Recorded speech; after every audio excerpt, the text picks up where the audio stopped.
of other issues and challenges, we want to make sure that they have the intrinsics to actually overcome those.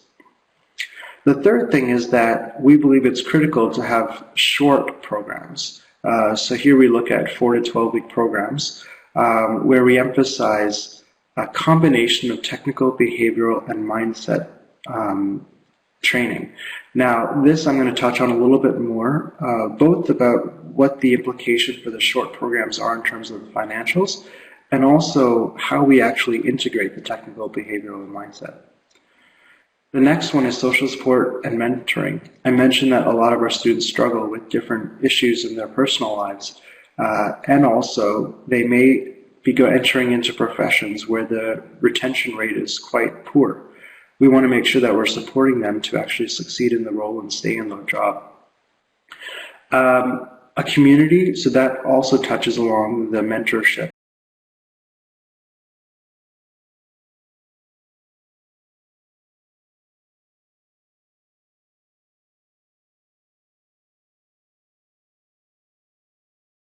But it's almost peer mentorship that helps these students perform on the job.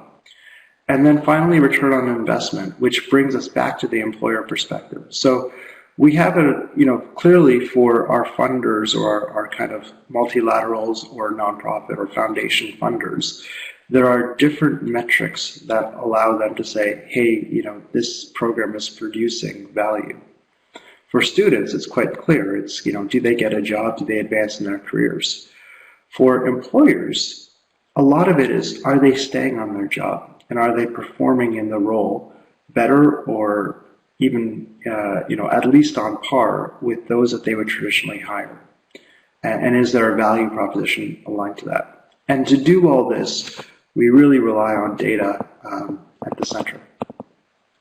So how we're doing today, we have 4 sectors in which we cover and 14 professions amongst them. And just rapidly scanning, we have now roughly 10,000 graduates. I think this week or next week will be our 10,000th graduate. So we're really excited about that. We have over 1,000 employer partners and are active in about 47 cities. And there on the page is just some additional kind of impact metrics. Importantly, the 84% job placement and 86% same job retention at 3 months. Those are highly critical from both the funder perspective, the student perspective, as well as the employer perspective.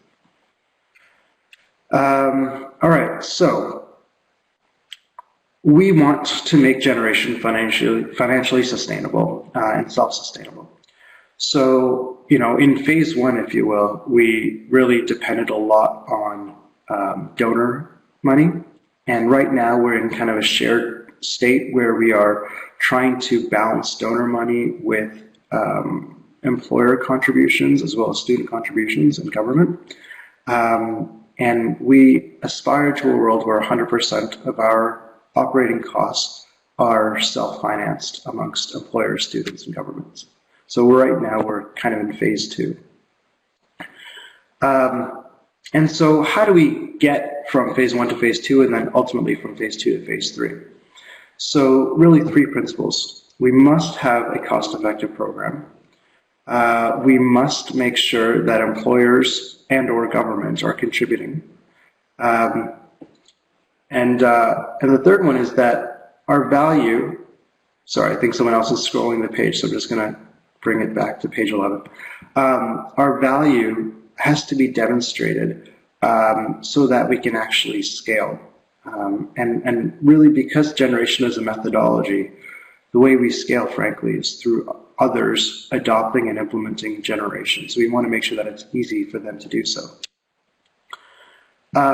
So the first one, in terms of cost-effective program.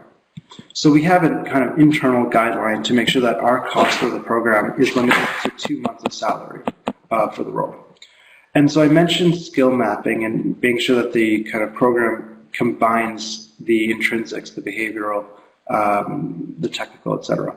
So one of the most critical things that we actually do before we get started with the program is actually spend a lot of time with employers and in observations trying to figure out what are the few, maybe it's 5 different activities, which really are the breakdown moments that determine value for the employer and where students and employees tend to fail. And we isolate those and really focus our program on those, and that allows us to shorten the program and reduce the costs. So one of the things that we're most proud of is some of our programs can be 2 to 3 months, where the traditional program that is also offered could be 6 to 12 months. So we really try and minimize the cost through the program length. We're also investing in digitization and simulations to reduce the cost, but we want to make sure that we're investing where necessary. So tracking our graduates, making sure that they get the right coaching and mentoring, those we won't sacrifice on. And this page here really just talks about some of the technology tools and digitization tools we're actually creating to minimize our costs.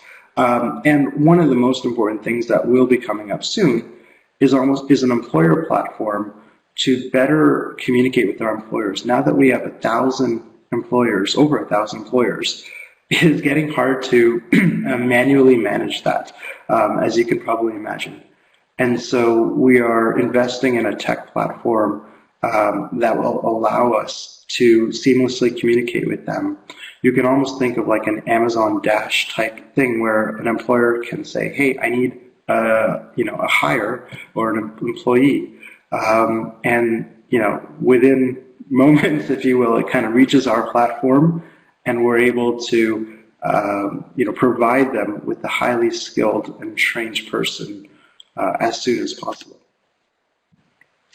The second thing is on employer and government contributions. And here I'll touch a little bit on some of the challenges that we've experienced and some of the solutions that we've come to. So one of the biggest challenges that we've seen is that employers will not contribute if they don't see value. And that value can come in many different ways, but you have to make it really transparent for them. So employers don't necessarily understand how much someone who leaves within 2 months actually costs them. Or they don't understand if they're hiring people who are performing below average, what is the actual financial cost to them? And if they were to pay for someone who could stay longer or who would perform better, how much more value would that actually provide?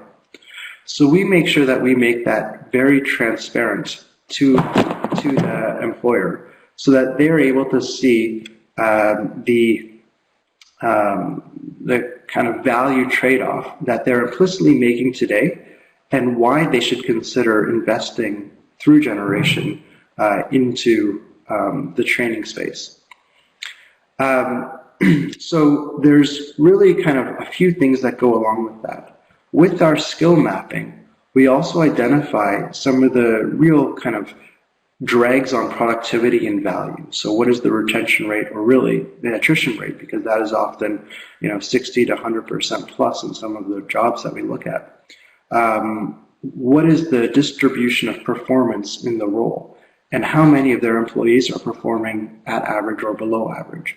So those are some of the things we really want to gather within our skill mapping, along with the technical and behavioral skills that matter the most. The second is that when you go to an employer and try and make this pitch, they often have never really thought about things this way. So it's not a one-time, sit down, meet and greet, and they're like, oh yes, let's just sign you up right away. It takes time to nurture a relationship, to build that trust, and to show that value. And to kind of speed up that trust building and that process, we do a few things. So one is we rely on externally gathered data. So we're partnering with Gallup to make sure that what we're showing to employers is actually validated by an external organization partner. The second thing is that we often, in our initial phases, will get the data from them initially and then show them back the implications. So we don't just come out with random data and hypotheses, but we actually gather their internal data and show them the implications. And then we also use Gallup to show the performance of our graduates on the job at some of their competitors, for example, or some of our early pilots. So we can show them that there is a value at play here. And we also kind of heavily try and build up momentum in the sector. So it's really hard to get our first couple employers to sign up. But once we've got employers signed up, it's much easier to kind of go from, let's say, 2 to 3 employers to 10 to 12, and then beyond that. The other thing we're trying to do is build the knowledge in the space. So we recently published an article on cost per employee day. And so I'll come to that for a second. So this is just one of the example pages we may put in front of an India employer for the nurse assistant. So you can see we've got job placement, we've got the retention that results from the training and the conditions in the workforce, and then the productivity. And then we show them some examples of employers that we've signed up. So this helps build their trust.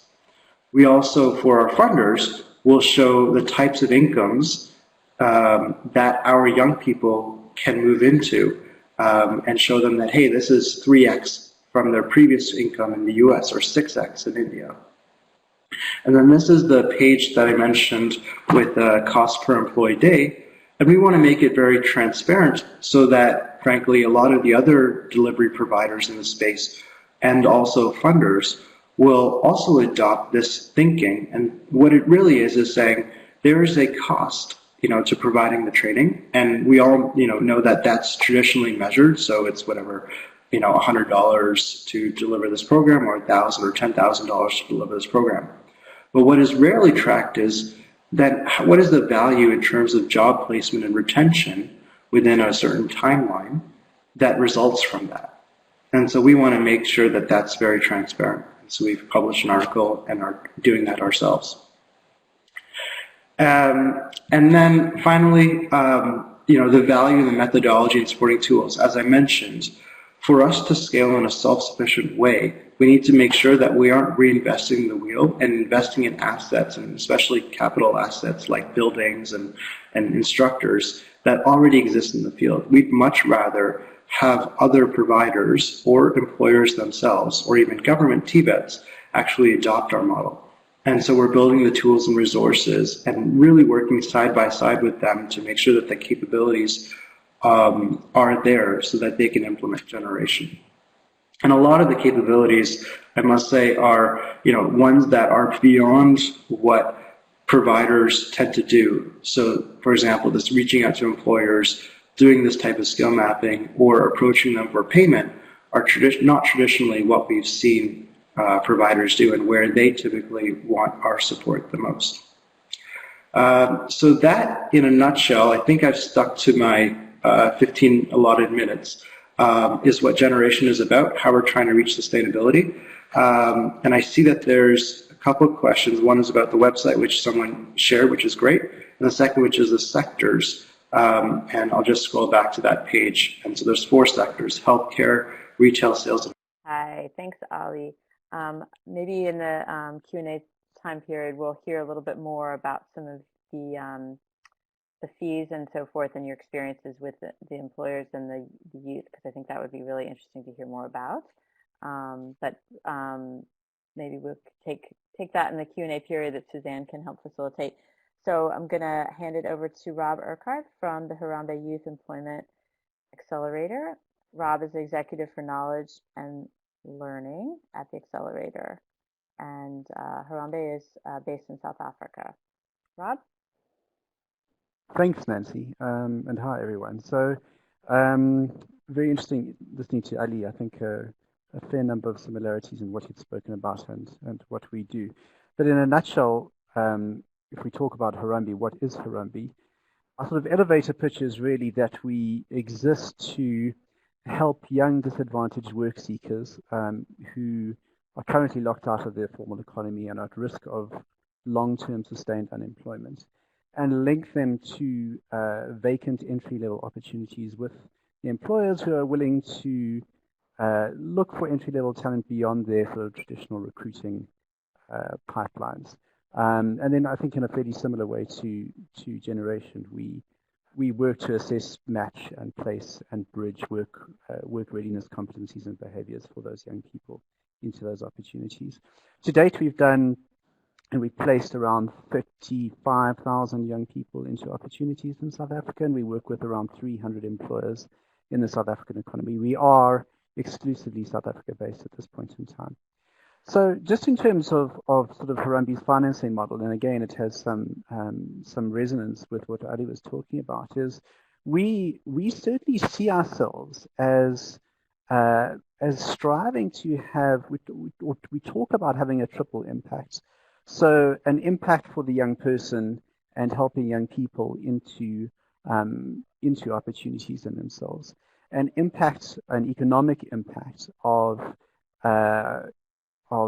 helping employers address sort of human capital issues associated with poor or inefficient and ineffective hiring decisions that have a variety of different consequences, from driving up entry-level wages to sort of underinvestment in training. And then I think there's obviously a broader social impact from a government perspective, which is in South Africa with youth unemployment at the rates that it is. What are the positive kind of benefits for society as a whole in terms of bringing more and more young people into the economy? So a triple impact model is how we see ourselves. And I think it's important to also state that we talk about ourselves as, in very consultant speak, I suppose, as striving to be this idea of a labor market change agent. So not only placing young people into opportunities, but also through our work as wanting to change the way the labor market in South Africa functions and is effective. And I think that's important to understand in terms of how we see ourselves being financed and how we see ourselves going forward. So from a triple impact model to a triple financing model, then we have three sources of finance in effect. The first is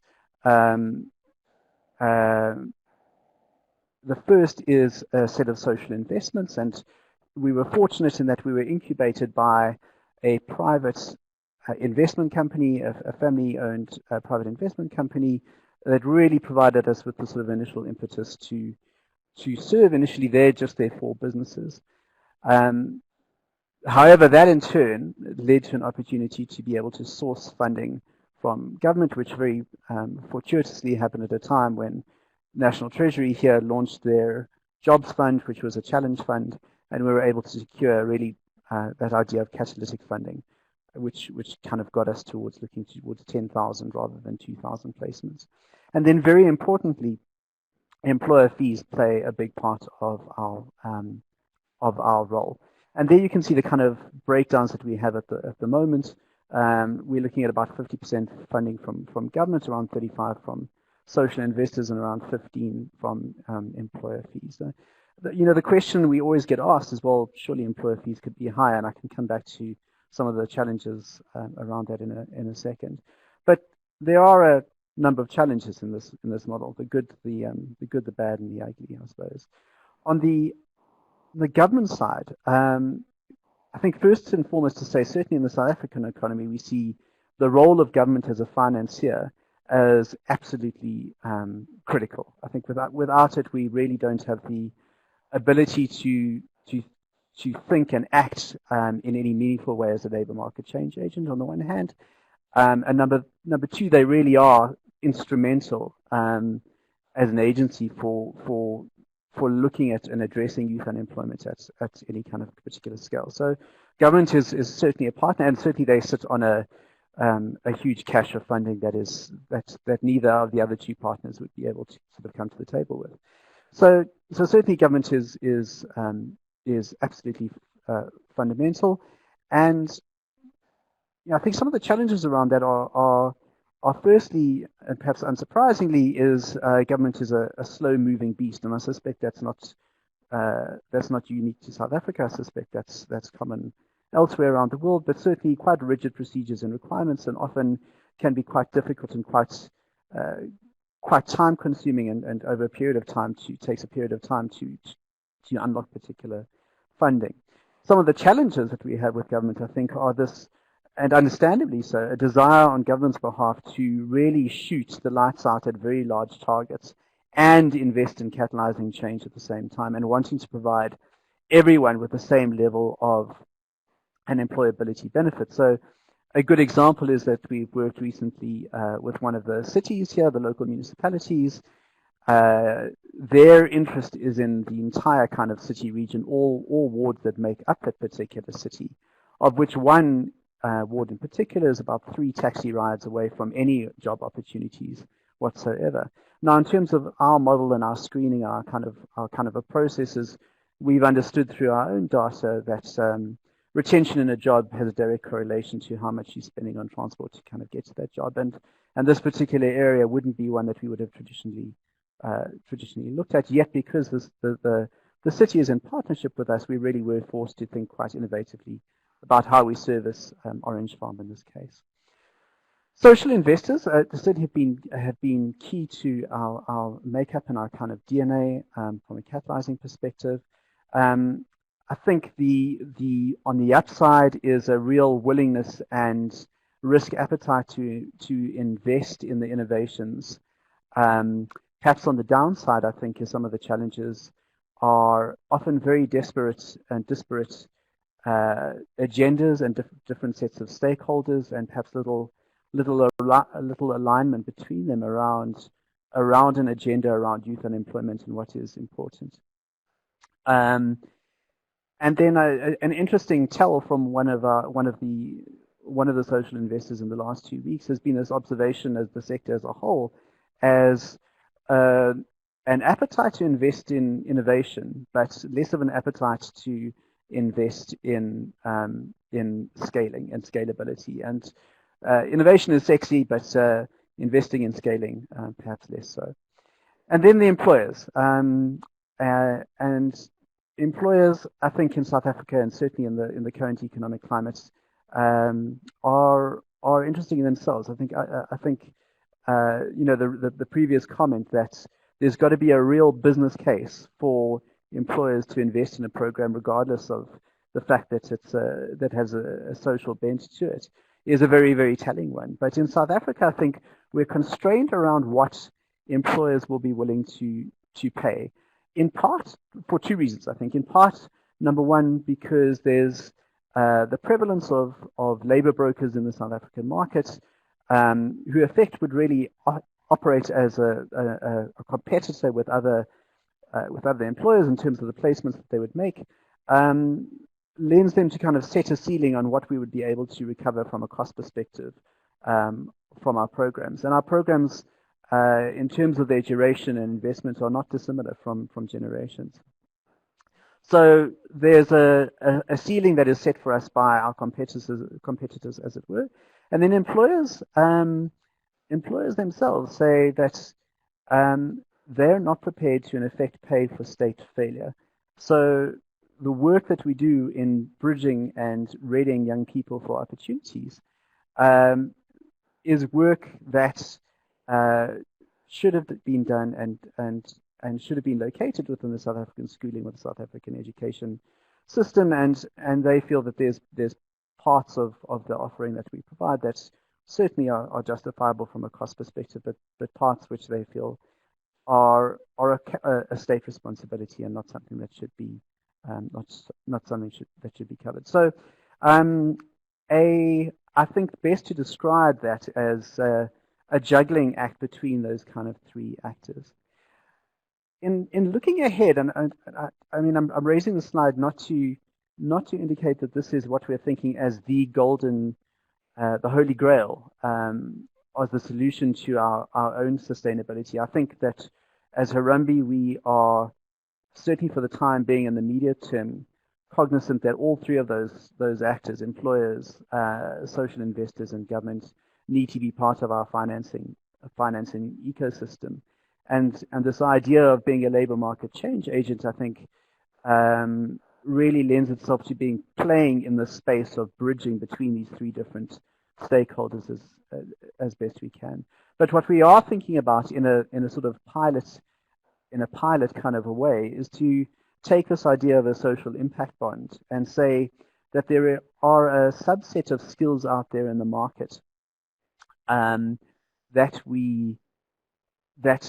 that require a higher level of investment, sort of higher level complexity, entry level jobs, if you were.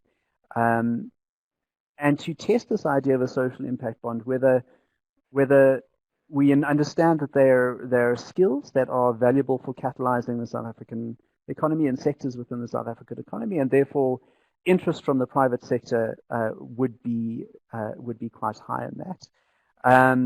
Government has an interest in sort of funding those outcomes, and obviously from a growth and GDP perspective.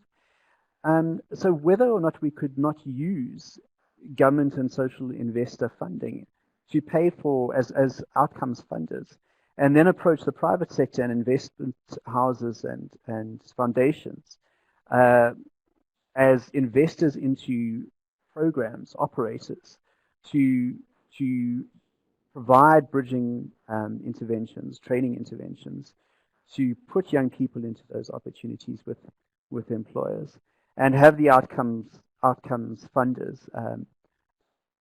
carry part of that risk with investors in that exercise, and really drive far more of an outcomes focus in a narrow way, and see whether there's more appetite for that in the South African market than there currently is. So I think in closing to say that in the South African market we haven't seen a big uptake of the concept of social impact bonds yet. It's still a very novel and new idea, and certainly in the idea of workforce development or youth unemployment, it's an untested concept, and certainly one that we would like to be testing further. So I'm going to stop there and hand back over to our moderator.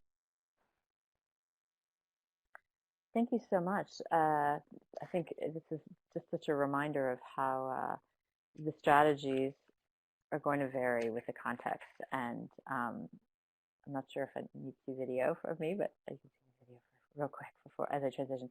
How varying the strategies will be and their effectiveness based on the context. So some of these things that might be really innovative in South Africa might be more attainable in some other countries. So conversely, other countries might not be as far along as South Africa is. So now we're going to look at Nigeria and the experience there. So I'm going to turn it over to Benga Sesan, who's the executive director of the Paradigm Initiative, which is a social enterprise that works on digital rights and digital inclusion in Africa. And we're going to hear from a slightly different angle, talking, I believe, more about beneficiaries or participants contributing fees. Benga, over to you.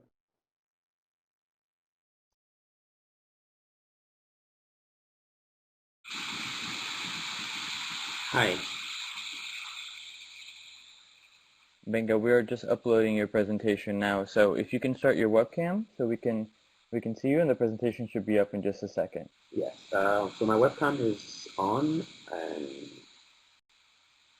start sharing. There we go.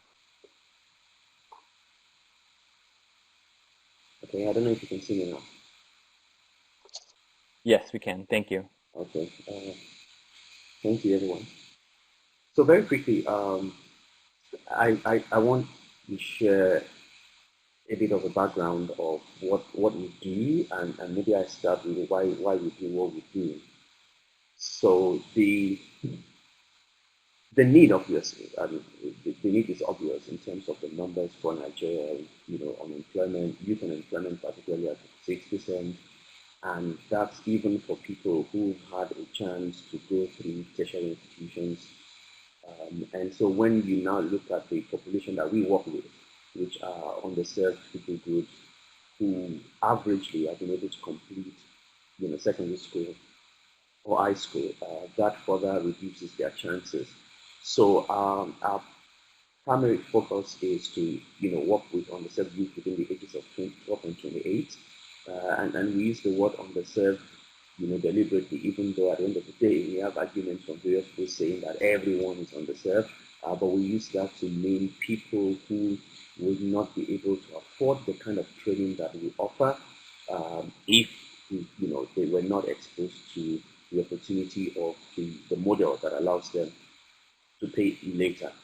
And the way it started was that sometime before 2007, sometime in 2006, I was involved in some trainings in various locations, and then I went to this community where the feedback was different. Usually, young people ask questions about, shortcuts on how to use certain tools on the computer, certain programs, how to write code, and things like that.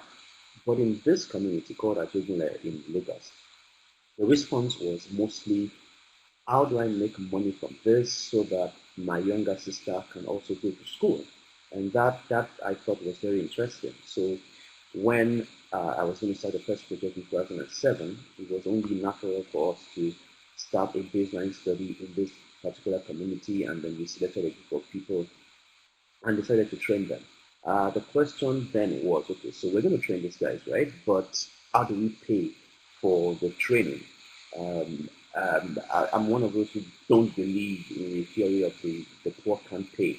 I think that the poor pay for the things that they believe is necessary. And when I say that, I know that because I have been in that situation myself, where people would say that I was poor, but I paid for the things I thought were important. And I always give the example of communication in Nigeria. The average revenue per user is very high because many people that you would consider poor, below the poverty line, will pay to call and send SMS because they consider it important, and that's because they are able to find a way around it.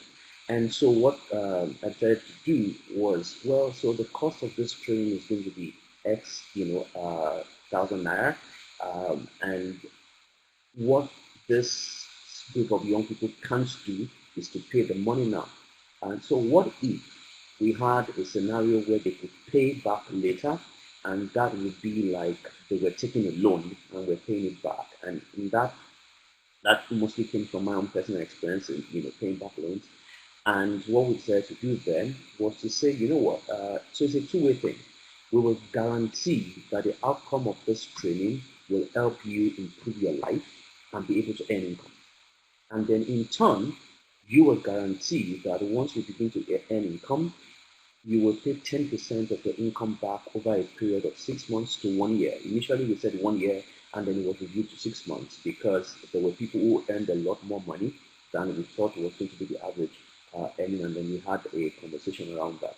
And so that was sort of a contract between the two of us, between the trained and the trainer, that the trainer will guarantee the outcome. So we will not just take you through the motion of learn how to move the mouse, learn a bit about entrepreneurship, and then bye-bye, get a certificate and go.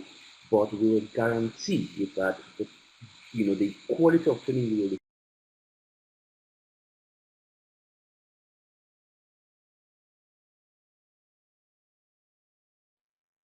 It looks like we may have lost Benga's connection. Let's see if he comes back on. There we go. Yes, I'm back now. Okay, thank you.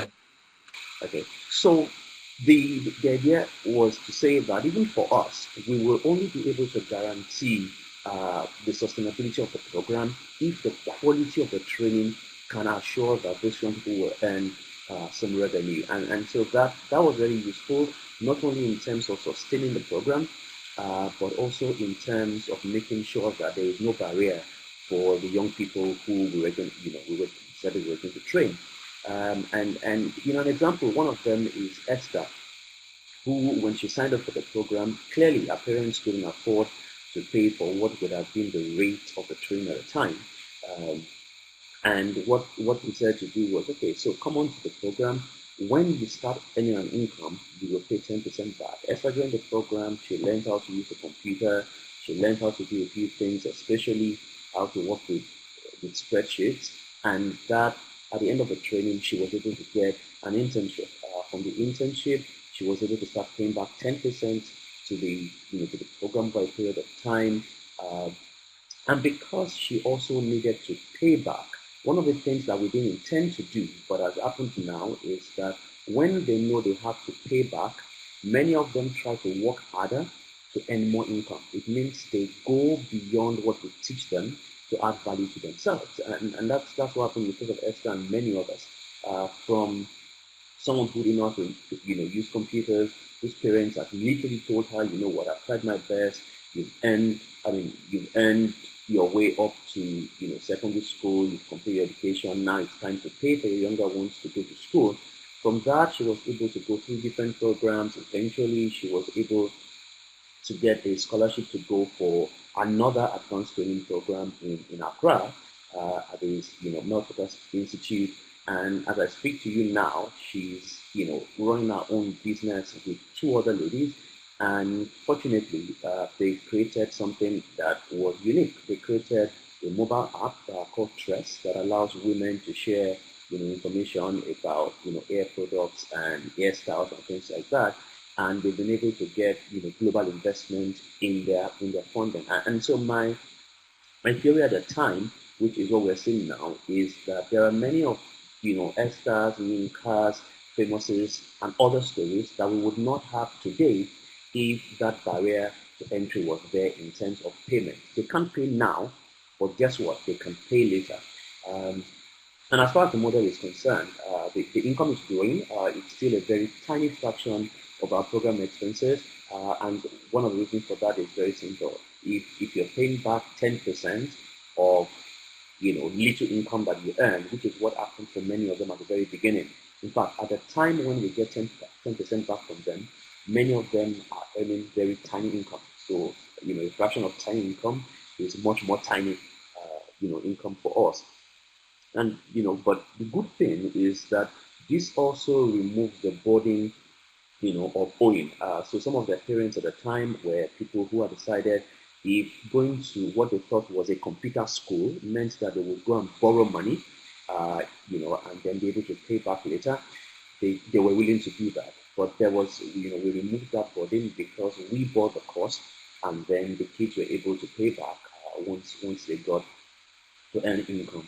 And also the shame sort of that came with this is free, but not even just the shame. One of the things that we have seen in an earlier program was that if the program is free, there is literally no obligation for the children to be serious in the program, because this is obviously some form of tokenism, and so they didn't have that moral obligation to also be as committed to it as something that they paid for or their parents invested money in.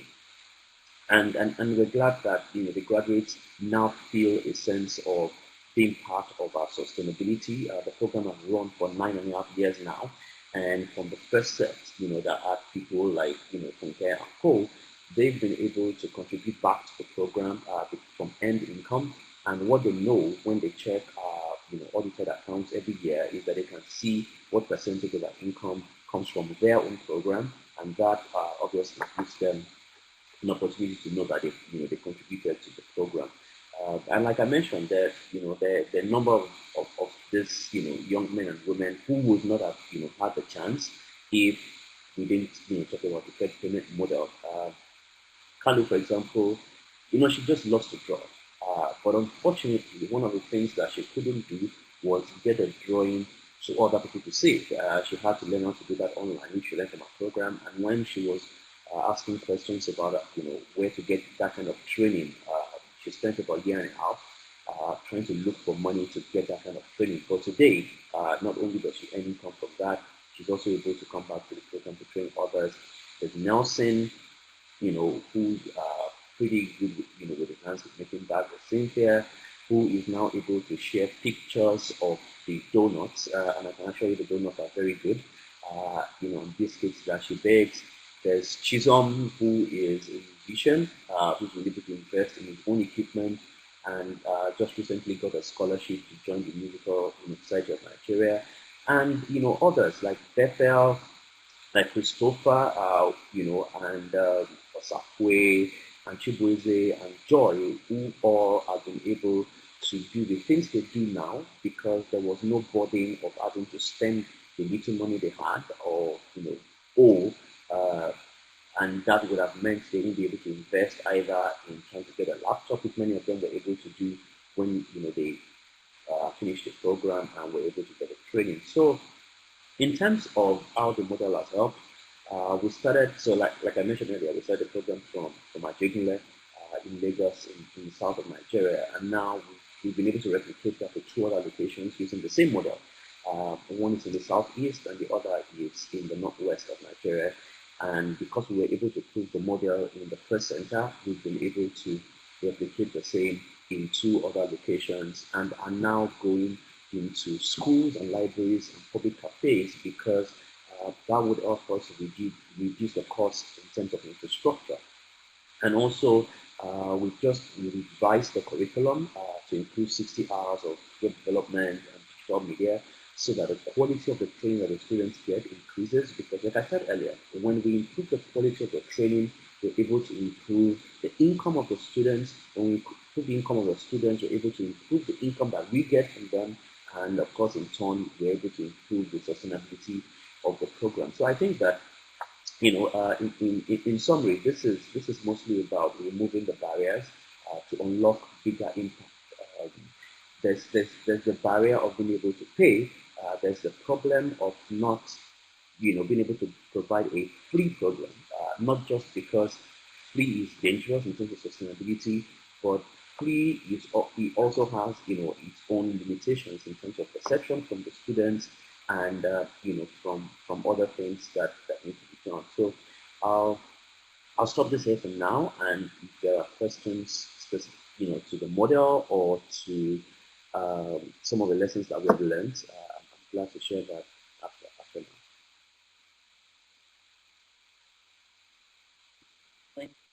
Thank you so much, Benga. It's really interesting perspective, and I know that at least the Generation Program and perhaps also Harambe has been delving into the strategy of charging fees to participants, and there are a whole kind of cadre of questions and challenges that come with that, but I think it's great to hear that you're making some really positive progress in that area.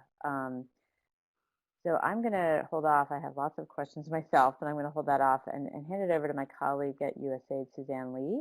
Suzanne has a lot of really relevant experience because she focuses much of her time on education and finance, where she has been doing a lot of work in the area of affordable private schools and digital education finance, and public-private partnerships, bond issuance, and lots of things I just know nothing about. So I'm going to hand it over to her to facilitate the Q&A and wrap up. Okay. So this is Suzanne Lee. It's been a very interesting discussion with Generation and Harambe and Paradigm Initiative. It just strikes me that all 3 of them is leveraging various resources that are available from the key stakeholders. So in Generation, you have the fees, whether it be through the students, the employers, and the government, and USAID donor that's contributing in. And the Harambe, it's primarily the employers and government and social impact investors. And then, of course, which is very fascinating, Paradigm Initiative, looking at more of an income sharing agreement where it's the payment is beneficiary is, and the fee is coming out of the students at a later time once they get their income, and as well as the trainers who's covering the risk. And I guess I'm going to lead with some few questions regarding this, and then we'll go to the questions that have been asked by the participants. So one of the questions I have regarding all these things is if you could speak a little bit, and I know that Harambe has talked about kind of the challenges associated with getting these financing sources and these various modalities that are being used. And one of the questions I have is, are some of these sources more conducive for scale and others that are not? I know that our Harambe speaker spoke of the issue of scale and the issue that there's no medium-term kind of financing that's available that allows for scale. And so it seems like all of these are good in terms of, one of the questions I have is whether they're good for for positioning for scale, and there's some limitations surrounding the fees that have come in. And a second question that I want to throw out to the speakers here is context. Each context is very different. So when you look at the South African context, Harunbe talked about the social impact bonds, the potential development impact bonds, and because South Africa has the kind of regulatory enabling environment that allows for such thing, and so something like in Nigeria, the income sharing agreements make better sense working with the vulnerable population. So to speak a little bit more about your specific context, and especially like in a generation with 5 countries, and how that might be different and similar in the types of kind of financing sources and modalities you would turn to. And then I know after that I'll lead on. I think we'll just kind of systematically go through the set of questions from generation to Harunbe, and then to paradigm initiatives that participants have asked. So maybe I could turn it to Ali, and maybe he could respond to the couple questions that I have posed. Sure. Thanks, Suzanne. So I think the second one was clear to me, like what's the differences across geographies. Can you restate the first one? I wasn't sure I fully understood. So when I hear like even the generation fee structures with the employers and with the initial kind of sunk cost initial investment by USAID, and getting the students to all come board, to what extent can you really scale up in a rapid fashion in that kind of financing modality? It's a lot easier because you still don't. What you're missing is the group that can actually scale workforce development programs are the government, because they have large amounts of money that can put it in. However, the problem with that, there's not alignment, right, with the incentives. So the training might not match up with what the employee. That's what So it seems like currently your financing structure doesn't allow for scale. Yeah. So I think that it really varies based on country. So your two questions for me actually are closely linked. So let's kind of take that country by country, maybe starting with Spain, which is the least kind of private sector oriented. So in Spain, we have 2 main types of funding models. So one is programs which are 100% public sector funded. And those, in a way, are easy to scale, but they're also hard to scale. They're easy to scale because, as you said, right, the government has access to a ton of money. They're hard to scale because especially in Spain, political climate at the moment, there was a lot of kind of changes in the government leadership. There was, frankly, not a government for the last little while. And so you're at the mercy of the government's working pace. And so in a way, it's great for scale, but in a way, you're completely reliant on their pace of work. The other model we have in Spain is a 100% private model, right? So we've got some employers who have paid for their own programs 100% of our costs.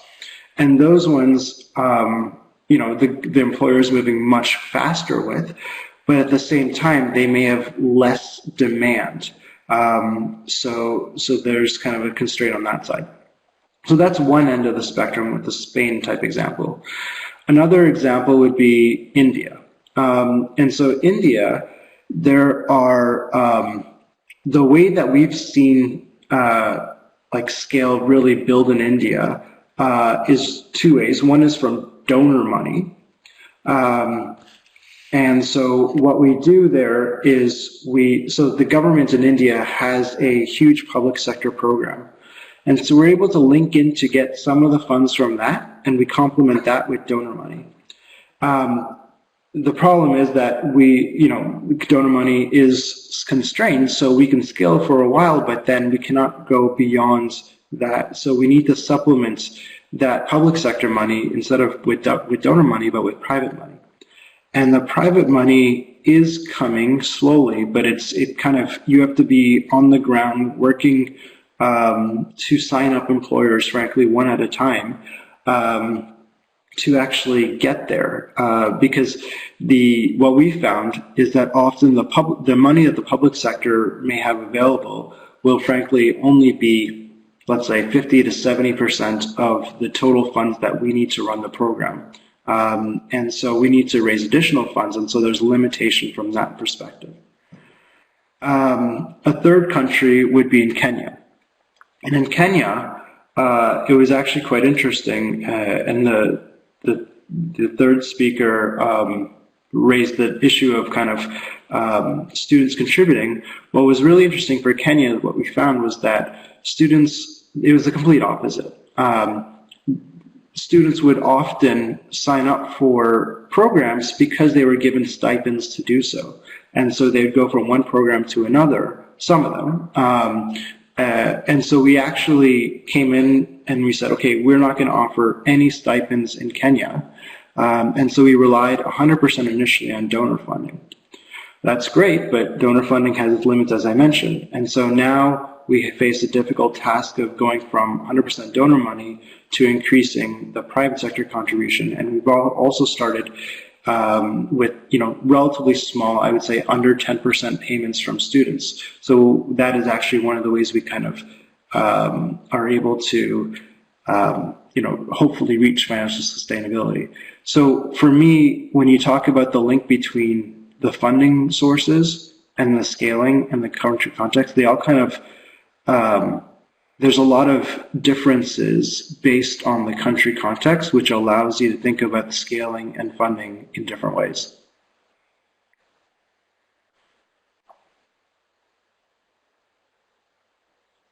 If any of my other speakers would like to kind of respond to my two questions, and then I'll move on to and perhaps Rob from Harumbe would like to talk and respond. Yes, sure. Sure. So, I mean, a couple of reflections. I mean, I think the first thing from our side is funding that is multi-year in nature, and perhaps this is speaking the obvious, but multi-year in nature, and has that ability to fund both innovation and scale is important. From funding sources that work. So I'm going to just reflect on government, and that's not to say that we haven't had social investors, and certainly, the likes of MasterCard and the Rockefeller Foundation have been very instrumental in being sort of multi-year big social investors that have allowed us to scale. But if I reflect on what works at a government level, in the South African context, I think that the ability to attract funding from the Treasury, from national Treasury, as sitting above a host of other national departments. So instead of trying to source from an individual national department, but source, in effect, from source, as it were, really was useful in that it kind of cut through a lot of what would otherwise have been kind of preconditions or specificities to where we might or what we might or might not do. That said, and I think it additionally allows us and gave us that kind of, and really did, so that first tranche of funding from Treasury really was an investment in our scaling. Allowed us to scale 3 years, very quickly hit 10,000 young people. That said, I think there's also a case to be made for thinking about investment at a local government and a provincial level. And although the scale and impact might be more contained and localized in both those instances, there is a lot more flexibility in the in what you're able to do and what you're able to focus on, and find sort of more common areas for operating. So I would posit that there's merit in all three of those, but certainly the holy grail of a treasury type institution providing funding is valuable. Then to your point around context, I think it's worthwhile to say that certainly in South Africa there are a number of initiatives that we've been able to leverage off, and it would be wrong for me to suggest that these are the keys to the kingdom. That simply having these has got us in the door all the way. because it certainly hasn't. But I think first of all is to mention that there are broad-based black economic empowerment codes in South Africa that award employers or the private sector points for the extent to which they engage in labor absorptive activities for youth and in skills development, and we've been able to use that as a lever to our work. There's also perhaps more recently been the employer tax incentive, the ETI, which encourages organizations to take on young people for a period of time, and in return gives them an incentive for so doing, and we've been able to leverage that as well. And in particular, the ETI, the employer tax incentive, has some merit in thinking about the small medium enterprise environment, which certainly in South Africa, and I would imagine elsewhere around the world, is often recognized as having quite high potential for labor absorption. So I'm going to close there with that comment, but to say that yes, there are certainly contextual specific levers that we're able to pull in South Africa, and the idea of an agnostic funding source at a national level in government is a holy grail. And then I think I'm going to go ahead and just turn it over to the audience, which have a series of questions, and maybe we could start with the generation program set of questions for Ali. And Ali, it seems like the set of questions are just specific to kind of the results that you're finding in generation, like what sectors that these workforce development programs are, what is the retention rate, what's the job placement rate, as well as, and so those type of questions. If you could also speak, Ali, to a bit about kind of your data, kind of the infrastructure needed to allow you to kind of get this information to make the case to the employers, as well as the impacts to the students. If you could speak what the infrastructure kind of capabilities is kind of necessary in order to garner those fees as well. So I'll kick it over to Ali. Sure. Sure. So I tried to make a list of the questions as I saw them coming up. So I think that the first two were about tracking job placement, tracking retention, who do you get data from, are there incentives? So for both placement and retention tracking, as I mentioned, we contract Gallup to do that for us. And so they reach out to employers and get the data on our graduates. We've had to, and Suzanne, I'll kind of address your question here too. We've had to invest in building like an IT database, an infrastructure that allows us to kind of gather data all the way from when students are applying, tracking individual students to their kind of performance in class, their attendance, to their job placement, and then their job retention. So we've actually got quite a deep infrastructure from a database perspective.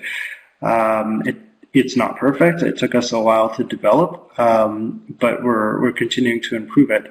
And from that, we're able to kind of have a dashboard type view of what's happening in each country with each program, et cetera. And frankly, we can like drive down to the individual student level. And the incentive, so we don't provide incentives right now to employers. We are considering whether we should kind of give them a discount in the payments for quote unquote good behavior, like sending us the data. We have not reached a resolution on whether we will actually do that or not yet. We've tried to collect the data through youth, but we've frankly found that to be less reliable in terms of job placement and retention. So then the next question set was around professional development as well as retention, and how do we kind of track and try and do both at the same time. One of the things that we actually track is promotions. and how quickly can people increase both their job titles, but also their salaries. And frankly, one of the interesting things is some of our employers, they actually have high pain points at that kind of initial supervisor level. So not just the first job that people get, but when they can advance to a supervisor. And actually showing those employers that our graduates can have faster speed to promotion, or what percent of our graduates got promoted, that is actually a really powerful metric for them. So those two, frankly, are not in conflict at all. It's often complementary. There was a question around who else is using CPED, and so we, as far as we know, we are the only ones right now. We just published the article a month ago. So we would really encourage others who want to use it or are interested to start kind of adopting it themselves, and to be advocates with their funders for this kind of longer term mindset and value-based mindset. There was a question around the model components that we've had to tailor in the 5 countries. And we talked a little bit about my previous answer around tailoring the funding sources. The other kind of like with so one dimension is the countries. The other dimension, to be honest, is the type of job role. So the mentoring and support systems needed for someone who's going into, let's say, a web development job are very different than someone who's going into a nurse assistant role. The types of profiles that they each bring, their needs are quite different. So our social support services, they range not just based on the country, but also on the type of job role that we're training the young people for. I would say that is probably the thing that changes the most in terms of the model components, along with the funding sources. And then there was a question or a comment that the generation countries don't seem to be amongst the lowest income, but more middle income countries. Does this mean that it works best in those settings? So I think definitely it works best where there's formal employers. Now, that doesn't mean that it doesn't work in, so when I kind of think about India and Kenya, those are probably in the bottom third, I would say, of GDP per capita countries. US and Spain are probably in the top third, and Mexico is probably somewhere in the middle. Don't quote me on that, but that's my kind of assumption. And so I think frankly, we've had more scaling. Not that that's a kind of definition of success, but we've had more students in India and Kenya than the other countries. But it does need to be in countries or sectors where there's formal employers. It seems like, even we've kind of thought about how do you move into agriculture, and it's probably kind of, the way we've thought about that is you probably need to go into the kind of formal value-added sectors that are affiliated with agriculture before you can move down to, closer to the ground, if you will. So like the manufacturing for agri-products and processing. So that would work, but it would be really difficult to go to the, farmer level. So I think I've answered most of the questions. Thanks, Ollie. I just would like to let the audience know that there's going to be an opportunity where you can get all your questions answered later after this webinar that the speakers will address to you on a more personal basis. So don't be concerned, all the questions will be addressed. I'm going to turn it over to Gibenga, because there's a whole series of questions seems to be asked about the details of this of your activity. Some of the questions that are coming forward is like who is actually paying for the training, and what happens when the beneficiary does not get the job immediately. What happens there? So I'm going to turn it up to Gibenga, and if you start answering some of the questions that asked. All right, thank you. So in terms of, and I'll start with the who pays for this training. So first of all, I didn't mention this, but the contribution from the students is not, it's not even 10% of the expenditure. You know, it doesn't make up 10% of our expenditure. But as a social enterprise, we have earned income from consulting. So we have partners, mostly technology companies that we work with, that we, you know, offer services to. Either we do training for them or we write, you know, policy reports for them. And those are, you know, people who pay for the end income. But we also have, you know, grant making partners who you know, contributes to this, and that's the way we're able to, you know, defer the payment without shutting the program down. And so there was also a question about how we get the money from the students and how we make them pay. So we had two options. We had the option of talking to the employers and saying, you know what, give us the money and we'll pay them 90% of that money. But that got a bit complicated, a lot of contract issues and also trust. So we decided on the second option, which meant that we could train these, you know, kids to become responsible, to know that one of the requirements in life and in business is that when you get a loan, you pay for it. I mean, you pay it back, and if you don't, there are consequences. So before they start the program, they sign a contract, and that contract is, you know, states that they will go through the complete training, attend minimum of 70% of classes, they will pay 10% back to the project, and we have a guarantor, somebody who guarantees that they will do all this. Otherwise, the guarantor will bear the cost, the original cost of their training. So far, we haven't had a scenario where we had to do that because, you know, we're building a trust system. And like someone asked, we also take this, you know, feedback from the students. So one of the things we measure, by the way, is how many of the students pay back. You know, we have a profile, we have a database, we know what they're doing from month to month. And the good thing is, don't forget, this is community based. Because they're in the community and because they all belong to an alumni network, it's easy for us to know who is working and saying they're not working. So in most cases, it's not likely that anyone can start working and tell us they're not, because they even have incentives to tell us when they're working, because we publish an annual, not just annual, we publish, you know, a lot of materials called Echoes from Life that talks about their stories. So many of them obviously want to get their stories in there, and in getting their stories in there, they tell us about what they are doing. They even tell us about how much they're earning. So the money is earned based on a trust system. There are four things that they learn. One, technology, yes, ICTs. The other, yes, entrepreneurship. But they also learn about financial readiness. But apart from that, the entire 10 weeks of the program is laced with life skills sessions. And one of the key things we talk about is integrity, because at the end of the day, that you being able to say, I will do something, and doing it is a major thing that you need to do in life.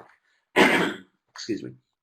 And so the question is, what if they don't pay? If they don't pay, then we can activate the clause in their contract and get the person who signed for them to return the cost of their training. Excuse me. So the two other questions, one was about the model being able to work in low-income countries. I think the answer to that is yes. We believe that it's possible to be able to guarantee that we will skill up our trainees for them to begin to earn income, and when they begin to earn income, they can pay back to the program. Don't forget that not everyone is going to end up earning income. Some of them, once they're through with the program, some of them after about 3 months of working, and we know a case of a student who, you know, worked for 3 months and then resigned because he had saved enough money to go to the university. And so in that case, it was a special case. He wasn't going to school to earn money, so he could only pay back for 3 months, and that's fine. And the final question is in terms of, you know, being able to get 60 hours on the curriculum. We didn't get the 60 hours on the public education curriculum. What we did was to add the 60 hours to our own curriculum. So it was much easier. If it was to get it on the school curriculum, that would probably take forever. But it was our own curriculum that we added it to, so that was much easier for us to do. Thank you. Great, thank you, Gabenga. I'm going to throw out one more last question for all of our speakers, but I'm going to first ask Rob to respond to this as a first instance. One of the questions a participant asked is that, could you talk about break-even and profit with respect to the different models? So maybe Rob, you could speak to, like, are you guys at a break-even state? What number of beneficiaries did it take to get at that break-even state? And how much did you have to decrease the model, the training model, in order to meet that?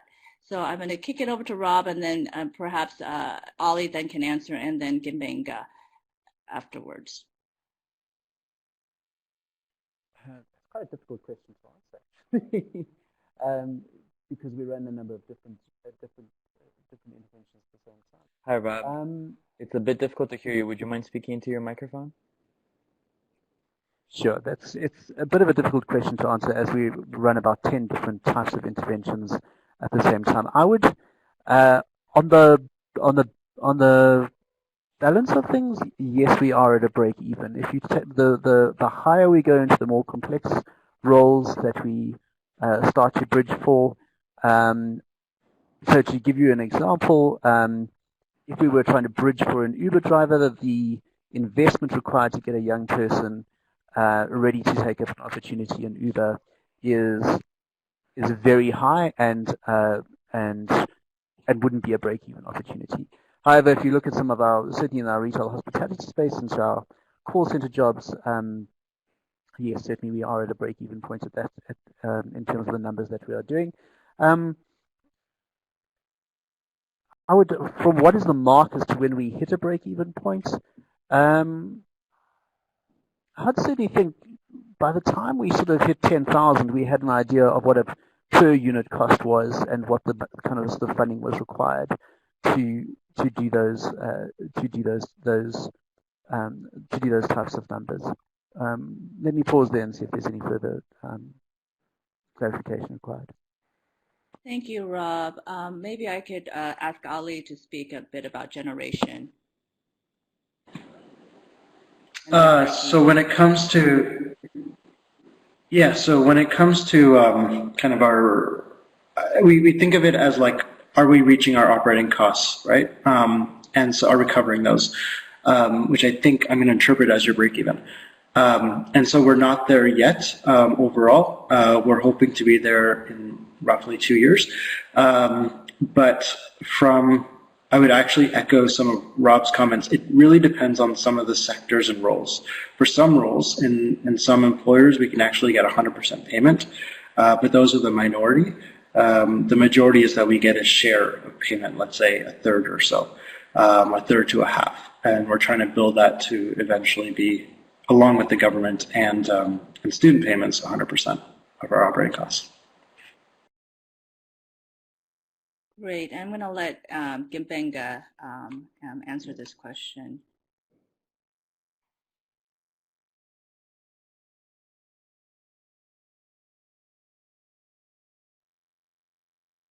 Gabenga, are you there? I believe you might be muted. There we go. Okay, good. I think yes. So in terms of break even and profit, with respect to this, so our own strategy is we don't expect to break even for the next few years with the students paying back. Like I said, it's a long-term game.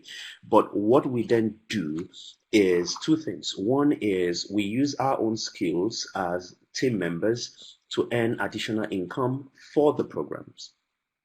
And the second thing is we're working to improve the skills of the students so that at some point, some of the services that we offer, some of the services we're able to provide to earn income can also include them. And at that level, it means that we'll be doing two things. We'll be providing direct opportunities for them, even within the organization, to help us, join us as also consultants. And we will then be improving on the income that we get from this. So I mean, we're not going to deceive ourselves. We're probably not going to grow from the numbers we're looking at. This is not going to grow, even beyond 30% of what we need for expenditure over the next 3 to 5 years. But like I said, this is not the only thing that we're focusing on. We're also focusing on other income streams. All right. It seems like our time is at the end here.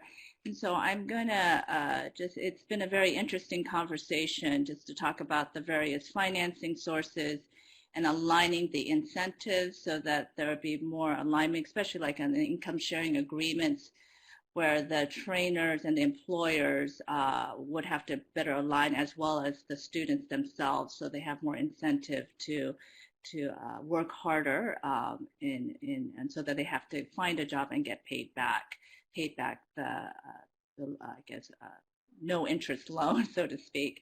So it's been a very interesting discussion, and the discussion about how this can be sustained, and to need to hear that Harumbe it's sustainable, and that and I guess the next horizon is the scalability piece.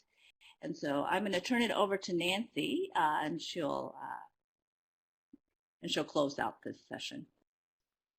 Hi. Well, we're going to do a little tag team because I want to hand it back over to Daniel to just tell you what's coming next. But yeah, I think we've heard some really good perspectives on where we are in this kind of innovative area, and I think there's some interesting lessons, as Suzanne was saying, for future programming in terms of kind of how to diversify the income streams to get at kind of that break even that's seems to be attainable, but needing to diversify and not rely on just one income stream. Then also kind of the infrastructure needed within a program to actually put some of these strategies in place in terms of collecting the revenue and tracking the students and so forth. And then I think the other thing we heard a lot about is the context appropriate consideration. What's appropriate for what context, what sectors are more conducive to this, what type of economy, what type of kind of private sector context in general. So I just wanted to thank so much Daniel and his team within the cross-sectoral Skills for Youth community practice. This is a really